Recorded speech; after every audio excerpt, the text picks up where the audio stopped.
I don't know if you've noticed this yet or not, but 2019 is over. We are in 2020 now. I don't need my glasses anymore.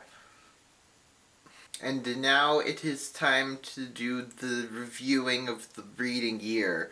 Yes.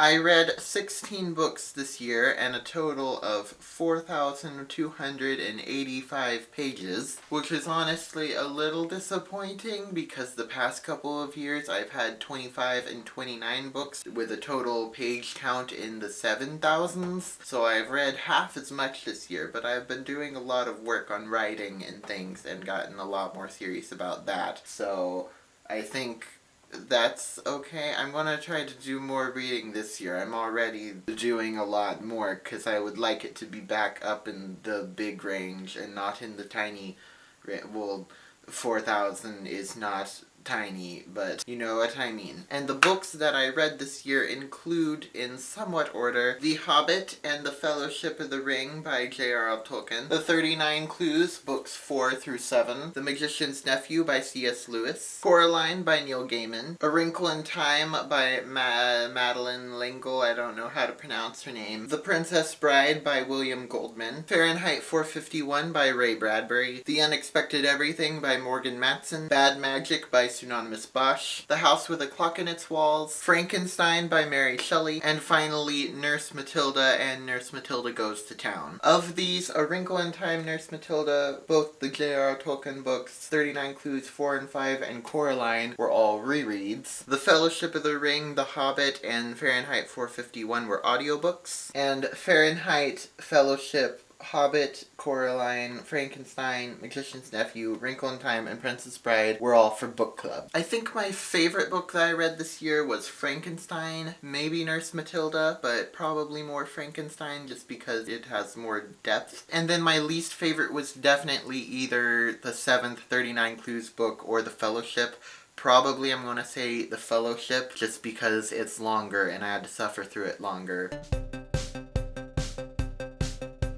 According to Goodreads, of the books that I read this year, Nurse Matilda Goes to Town is the shortest book with 128 pages, and The Unexpected Everything is the longest book with 519 pages. And the average length of book that I read this year was 267. The most popular book I read was The Hobbit with 2,622,453 other people marking it as read, and the least popular was Nurse Matilda Goes to Town with 234 other people read. My average rating was 3.9, and the highest rated on Goodreads that I read was The Fellowship, because of course it was. My book goal for this year was 50 books, which I accidentally did that on accident. Don't ask me how. I meant to set it to 25, but I didn't reach that anyway, so it's fine.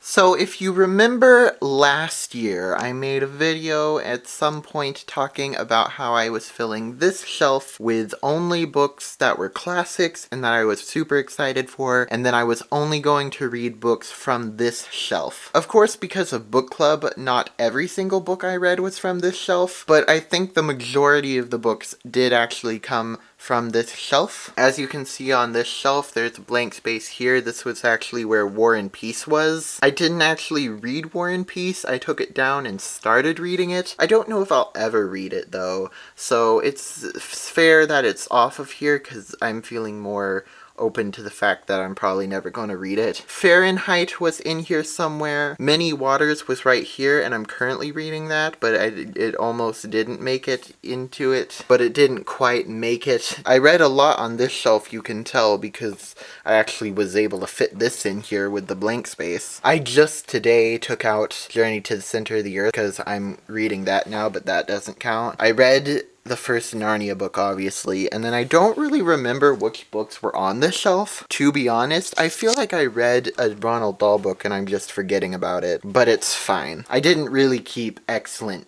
track of the books I read this year, so it's fine. On this shelf, you can tell I made decent dent on the 39 Clues series, and then there's a lot of free space in here, as you can tell. It doesn't look like it, but there is. See, yeah, that's That's a pretty decent amount. I think that The Unexpected Everything was in here somewhere. This shelf is just confusing because this is the one that I added to throughout the year as well. I think this copy of my book is the one separating them, so it's only counting for these books and not really these. There's not as huge of a dent in this shelf as I was really hoping for, but I think that it's still pretty good, especially since I didn't quite read as much this year and I had book club too, so I had to focus on that as well. So I have to say, I did enjoy this more the second time around. I can see why it is popular. I really enjoyed it. Well, I didn't really enjoy it, but I enjoyed it more this round, and I appreciated it more this round. I didn't think it was as boring as last time. I upped my rating from 2 stars to 3. I still just don't think high fantasy or Tolkien's works is really for me. It's just, I don't like this type of book. I just don't. The Fellowship, I don't even remember if I actually read this, or if I just played the audiobook in my ears without actually listening to it like I did last time, basically. I really am not going to ever really like this series. It's just not gonna happen. I've given it so many shots, and I'm like, I'm really tired of trying to try and like it. It's just really boring in my opinion, and I think that even if the writing was cut down to be shorter, I would like it more, but I would still not really love it. I just don't like high fantasy. I don't think I actually gave this a star rating, but I would give it a 1 if I did. The 39 Clues books. These are still pretty good. I don't have extreme feelings. If I had to pick a favorite from these, it's probably 5, with 6 being a close second, because those were both really good. They were like 4 stars. The 4 was like 3 stars. I don't know what it is, but I just don't tend to like books that take place in deserts for some reason. 7, however, is one that we can actually talk about, because I really did not like this one. This one was just, ugh. The writing was absolutely atrocious. It was hard to read. I didn't understand half of what was happening. There were like parts where I felt like I was being propagandized. It's a fiction book, and they're learning history, and they have opinions about history because they're characters, obviously, and they should have opinions. But the thing is, their opinions just felt a little too forced in that propaganda-y way that's just not really fun to read. I just in general don't like the direction the series is going in. This one just got a little bit darker than all the others I think have gotten. Well, actually, there are other ones that have gotten pretty dark, but this one, it felt worse, and I think the series as a whole is just getting a little bit more like, I don't like the direction it's going in. This one got 1 star. The Magician's Nephew. I loved this one. It just really felt like pure childhood fantasy magic. There's stakes, but not super stressful high stakes, and there's villains, but they aren't like incredibly horrible, I hate them kind of villains. I don't like those kind of things just because they're really stressful, and this one was not like that. This one was very interesting and imagination inspiring and just everything that I want in a fantasy book. I'm a little scared to continue on with the rest of the series because I know a lot of them have like wars and fighting and big epic battle scenes, TM, and I'm just not for that. I prefer just 2 kids wandering into magical worlds without any armor or sword fighting or whatever. And that's what this one was. I am going to continue the series. I'm just going to hope that it's not as intense as I'm hoping it won't be. This was 5 stars. The Unexpected Everything by Morgan Matson. Basically, my opinion of this book is that I found it very humorous, for reasons that I don't think were intentional. There were just a lot of plot holes, and the character saying one thing and then doing a different thing, and that could be something that's intentional, but I don't think it was. There was also just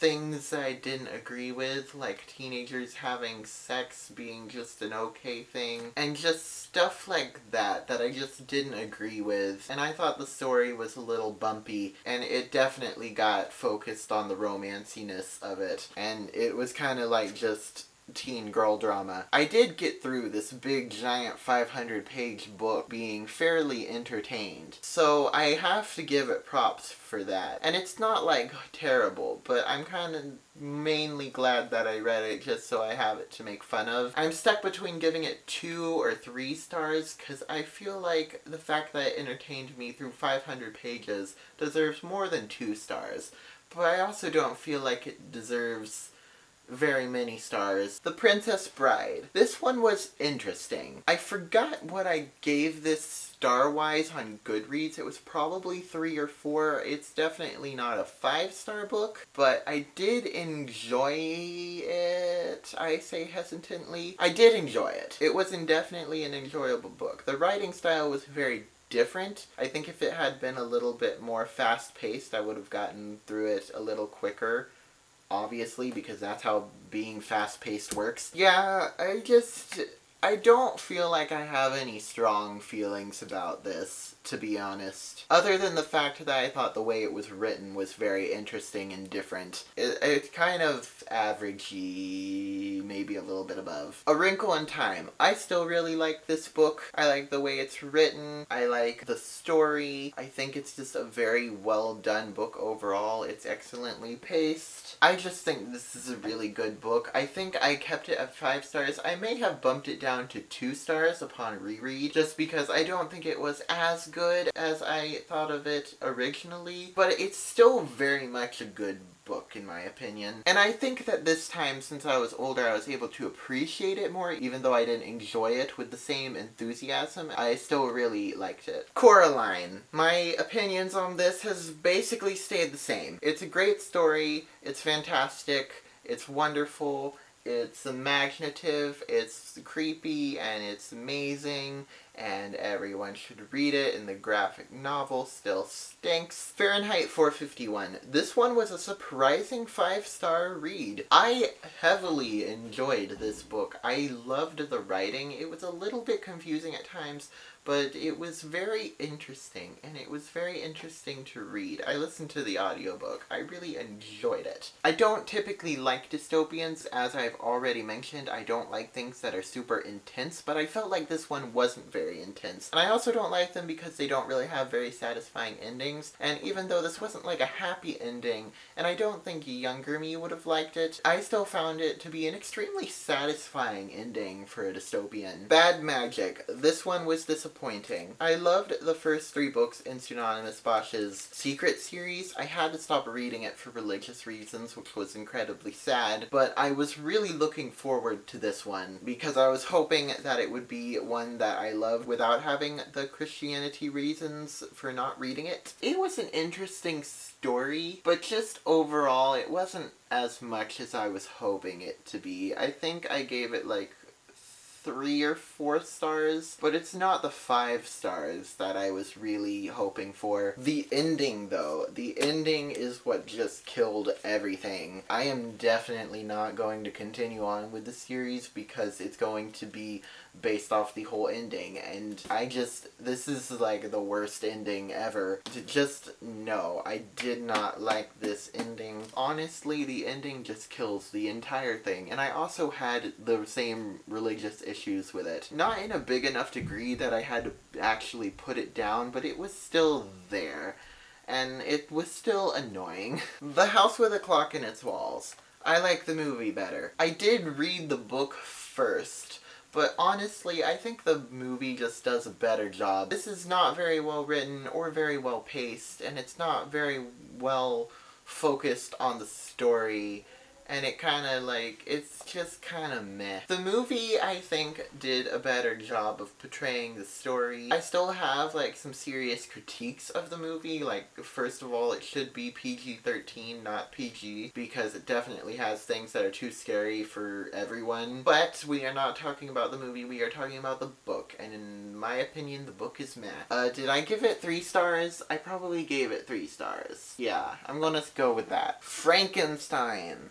I loved Frankenstein so much. Frankenstein, I do not think I would have enjoyed this as a youngin', but I definitely enjoyed it in this period of life that I am in. I was pleasantly surprised that the beginning was not as boring as I thought it was going to be. Those letters at the beginning are actually very exciting and interesting, and probably almost my favorite part of the whole book. I will say, however, there were some boring parts throughout the middle. It's just things where things went on too long, but I didn't really mind that very much because I loved the writing style. Mary Shelley's writing style, I almost dropped the book. Mary Shelley's writing style is absolutely and completely fantastic. It is my favorite writing style. It was absolutely beautiful. I thought the story was also very interesting, and it was nothing like I was expecting it to be. I definitely think that if you're going to pick this up, you should drop every single one of your expectations. Super interesting and super good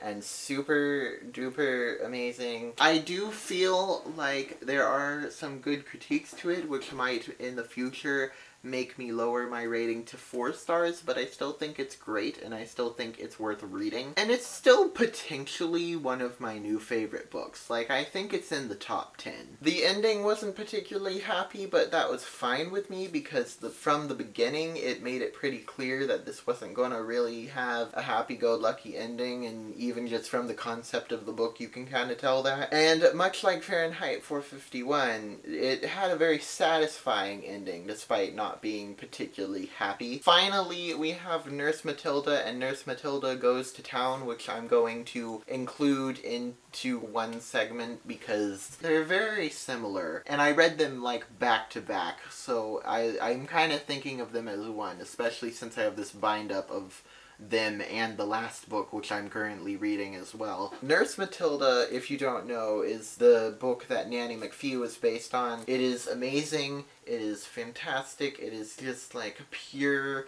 innocent magic and fun and laughter and amazingness and amazingness. It's amazingness. This book is incredibly satisfying to me because it doesn't have any heavy high stakes. It's just pure magic and fun, and it's really funny. I definitely recommend picking this up if you have kids or if you are a person that loves innocent children's literature like I do. It's amazing. You should read it.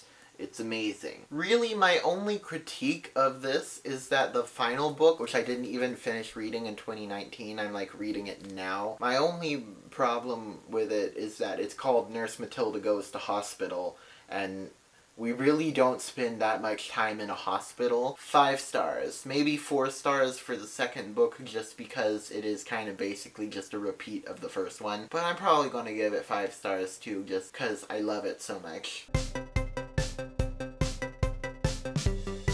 So now it is time for some honorable mentions of books that I was in the middle of when we crossed into 2020. And I'm actually still in the middle of most of them. I haven't really finished a book yet in 2020. Ow! As I just mentioned, I'm in the last Nurse Matilda book. I almost made it. I literally have 1 chapter left and I'm going to read it tonight. I also started on the 8th 39 Clues book. I started reading Many Waters on audiobook. I actually did this and the 39 Clues book in a video that hasn't come out yet, but it's coming. This one also almost made it. I think I have like an hour left in the audiobook. I just haven't been in a situation of audiobook listening in the last few weeks. Also Redwall. Because of course, Redwall. I was supposed to finish this for book club.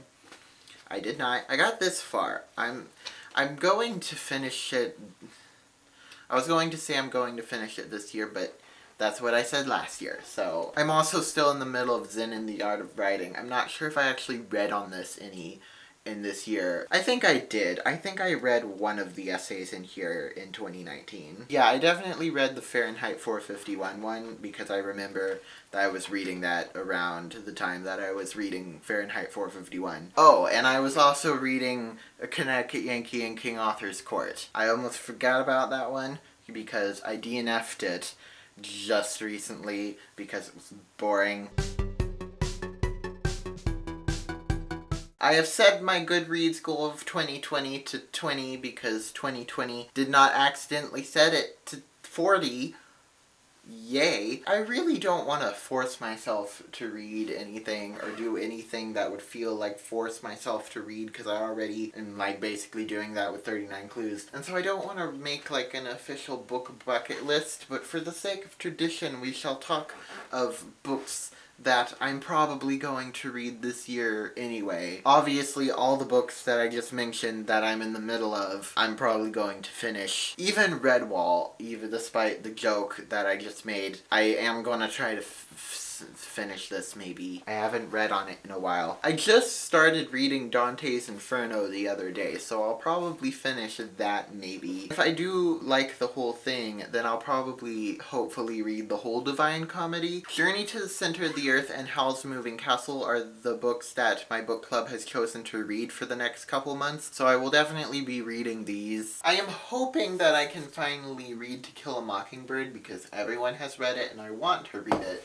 And I just haven't yet. Since I'm audiobooking this one, I'm hoping that I can finish it and An Acceptable Time and just finish the whole Time Quintet series and just have it like out of the way. And speaking of series to finish, I would like to finish the 39 Clues finally. I read 4 last year and there's 3 left. Little less than 3 technically because I'm in the middle of 8. Well, I'm at the beginning of 8. So hopefully this will be a soon over thing because I really feel like I'm forcing myself to read them at this point, and that's because I am. But I've reread the first 3 so many times. I'm going to finish the series. If I could finish off the Lunar Chronicles as well, that would be great just because I feel like my interest in this series as a whole is just waning. I'm not even sure if I'm going to read Fairest or if I'm just going to read Winter. That's the main dilemma keeping me from it. Also the fact that Winter is massive and I'm probably going to audiobook it. If I could get a little bit more of Gaiman's work into my brain,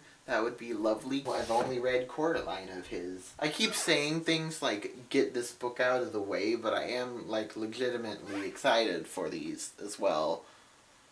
Sort of. What did I just say about not wanting to force myself to read anything? Ooh! Hitchhiker's Guide to the Galaxy is something that I definitely want to read sometime soon. I'm not in a huge mood for it right at this moment. Also, the next book in whatever this series is called, The Prosperous Children. This is the second book. This is a graphic novel. I don't usually own graphic novels very long before I've read them. And Darkstalker. This is my friend's favorite book. She really, really, really wants me to read it. I tried reading the series, but I could not get into the first book. I promised her I would try this one, so I'm going to at least try it. Thank you for watching this video. This stack is about the size of an average book haul, which I do more than once a year, which is slightly worrying. I hope you enjoyed this video, and if you did, be sure to thumbs up and thumbs up for more reading. Just try it. It's like a click. You click it and it clicks. Just click all the little buttons that you see below your screen that I am on.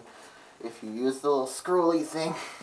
Ow, my wrist. Tell me what your favorite book of 2019 was in the comments. Oh, or better yet, your least favorite, or both. That would be splendid. Okay, I'm gonna go put these down now. Goodbye. I almost set that giant stack of books on top of my glasses. That would not have been good.